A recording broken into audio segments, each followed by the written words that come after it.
Ito na naman tayo mga kaiyon. We are going to clean up this condenser. Likewise, itong radiator natin. Okay. We just need to remove yung may screws dito, isa dito at saka isa dito, and the other side, one from here and the other is from over here, to remove this condenser like that. We don't need anymore to detach this one, yung refrigeration niya, kasi hindi naman kailangan. Rubberized naman yung hose nito, pwede natin siyang ilihis. So naglagay na lang ako ng timba para pang-hold dito, para hindi siya lalambitin sa baba. Pwede na siyang bugaan dito, pero may andun yung fan, tatanggalin pa rin natin to. So para hindi na matapon yung coolant, tatanggalan lang natin to, itong bracket na to, para maitaas natin to lift it up, and then let's pull it out, para hindi na tayo magtanggal ng hose sa may na nakakonect sa may engine natin. And let's start cleaning this condenser and our radiator. Okay, I will be using this cleaner,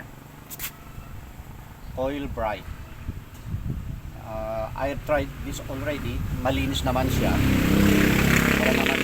wala naman siyang reklamo dito, pero meron pa rin yung mas maganda pero mas mahal din ang presyo.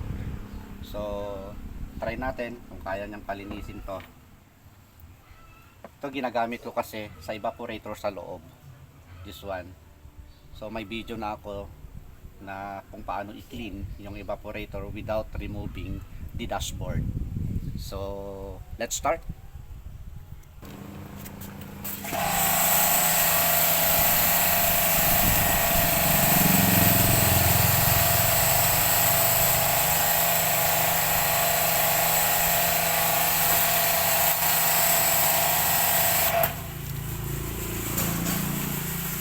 And then let's just let it sit for a minute, and then rinse by clean water. So tingnan natin kung mapapaputi natin o kahit saglit lang itong condenser natin, and then let's try to remove this radiator of the of our engine. Okay, so okay,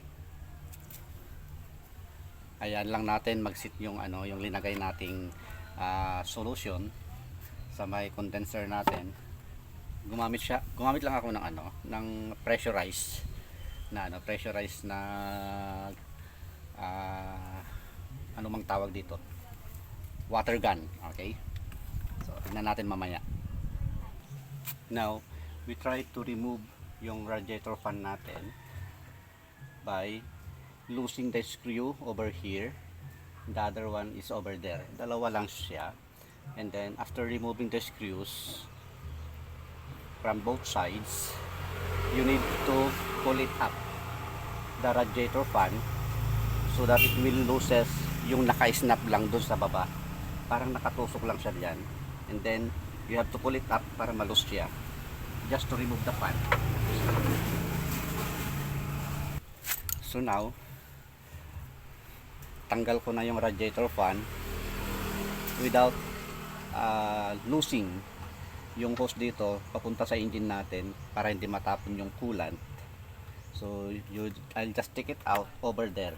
Mas maluwang kasi ang labas niya doon, itong radiator fan, kaysa dito, kaya pinull out ko doon sa banda roon. And this is the fan. Lilinisan na rin natin to.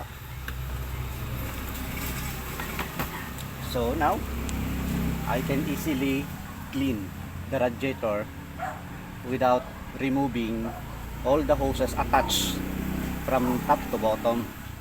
Hindi ko na siya tinanggal para hindi matapon yung coolant, kasi kapapalit ko lang siya ng coolant nung nagpalit ako ng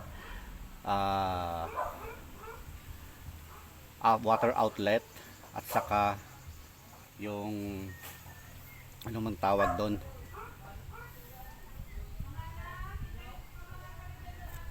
ah oh, I almost forgot, but that is the thermostat housing.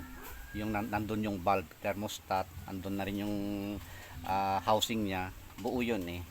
So kapapalit ko lang nun, kaya I don't need to uh, remove this already, this hose and the other hose over here, para hindi matapon yung coolant. Now I can blow it up with our water gun with this cleaning solutions. So let's try.